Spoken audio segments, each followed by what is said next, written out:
Hello students, in this class the objectives are defining the rational numbers and representing rational numbers on number line.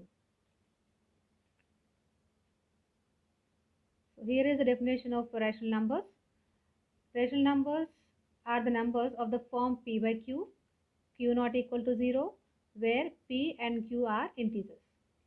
See here we have given the form p by q, means in the form of fractions. Denominator should not be 0 because if the denominator is 0 it becomes undefined. So to make this well defined we are taking q not equal to 0 and where p and q are integers. So all the numbers of such form are called as rational numbers. And once you see here I have written 2. Actually 2 is a natural number as well as integer. Now we can write 2 as 2 by 1. So denominator we can take it as 1. So 2 by 1 which is in the form of p by q, and so we can call it as a rational number. So 2 is a rational number. If you go for negative number, suppose minus 5 I have taken here, it can be written as minus 5 by 1. Again I can say minus 5 is a rational number because it is in the form of p by q. Next, if you go for 0, it can be written as 0 by 1 or 0 by 2, or we can write 0 by any non-zero integer. So here it will be any non-zero integer in the denominator. Again it is in the form of p by q. So we can say 0 is also a rational number. So what can you conclude with this? We can say all the integers are rational numbers also. So every integer is a rational number. Now look at this. Here we have the number line with the integers marked on it, and we know that all the positive numbers will be on the right hand side of 0 and negative numbers on the left hand side of 0. As you move towards right on the number line, you will be having the values are increasing. As you move towards left hand side, so we can say the values will be decreasing on the number line. And we know that all the numbers on the positive side, that means right side of 0, will be having their opposite numbers on the left hand side. Suppose I have taken a number 1. So for 1, what is the opposite number? Minus 1. It is exactly on the opposite side of 0. So here we have minus 1.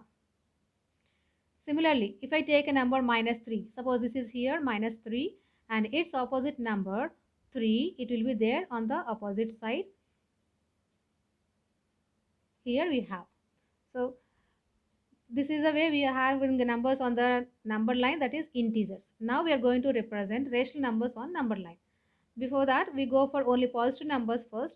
So if you see positive rational numbers, we will be having two cases. One, numerator is less than denominator, and other case is numerator greater than the denominator. In the case numerator is less than the denominator, these are the examples I have given here: 1 by 4, 5 by 9, 2 by 43, all these things. In such case, we can say the fraction value is less than 1. So if the numbers are positive, then those values will be represented between 0 and 1. And if these are negative, when the numerator is less than the denominator, in such case the numbers are between minus 1 and 0.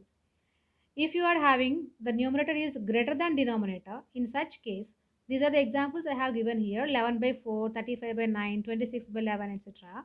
In such case, we can convert these into mixed fractions, that is an integer plus fractional part.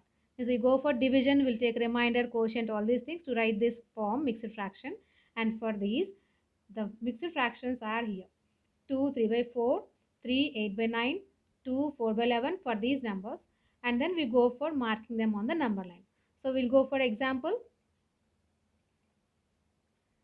See here how to write the numbers, rational numbers. Once you see between 0 and 1, here I have taken 5 parts. So these are the 5 parts I have: 1, 2, 3, 4, 5, and 4 points are there. So how to write these numbers?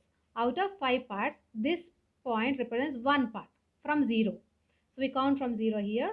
From this integer 0, I have taken 1 part out of 5. So it will be 1 by 5. And next point represents 2 by 5. And next point represents 3 by 5. The next point represents 4 parts out of 5, means nothing but 4 by 5.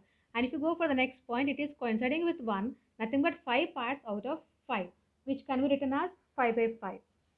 And if you go for these here on the left hand side of 0, how many parts you are having there between minus 1 and 0? 3 parts are there. So for that we are using 2 points. So 1 will be here 1 part out of 3. So I should write it as 1 by 3. but the number is on the left hand side of 0, so it should be minus. So all the values less than 0 will be representing with negative sign. Next part, it will be minus 2 by 3. And if you write minus 3 by 3, means all the 3 parts out of 3, we will be going for this point, it will be nothing but minus 1. Similarly, if you are taking the same case between other integers, suppose here I have taken between 3 and 4, 4 and 5. Once you see, again between 4 and 5, we are having how many parts? Again 5 parts are there. So if you go for the first part means here one part out of 5 I have taken. After 4 means 4 integer plus this part we have to write, which is nothing but 4 plus 1 by 5. Written in mixed fraction 4 1 by 5. It will be nothing but 21 by 5. So this point will be written as 21 by 5. And next will be 22 by 5. So one more part will be increased, 23 by 5. One more part increased, 24 by 5. Means each part is 1 by 5, no? So increasing 1 by 5, 1 by 5, 1 by 5, one more part. It will be now here at this point, it is 25 by 5, which is here 5 again. Because we can cancel this 5 in 25, 5 times you will get 5. Similarly, on the left hand side, you see this here from 3 to 4. Between 3 and 4, I have taken 3 parts. So now this will be 3 parts. Out of 3 parts, 1 part means here it is. It can be written as 3 1 by 3. 3 1 by 3 mixed fraction, we can write it as 10 by 3. Next will be 3 2 by 3, which is your 11 by 3. And next this will be 12 by 3. It is nothing but 4. And 3 can be written as 9 by 3. So like this we can make the parts, any number of parts. Depending on the part we can take the denominator, and which part you are going to consider, that will be counted in the numerator. So we can write all the rational numbers like this. Now here are two examples I have given, 1 by 2 and 14 by 3. So one is a numerator less than denominator, one is numerator greater than denominator. So if you are going to take 1 by 2, so its integral value is 0.5. In this integral part is 0. Integral part is 0. A fractional part is 0.5. So when you are taking this 1 by 2, and we know that it will be after the integer 0, between 0 and 1. Its place will be between 0 and 1.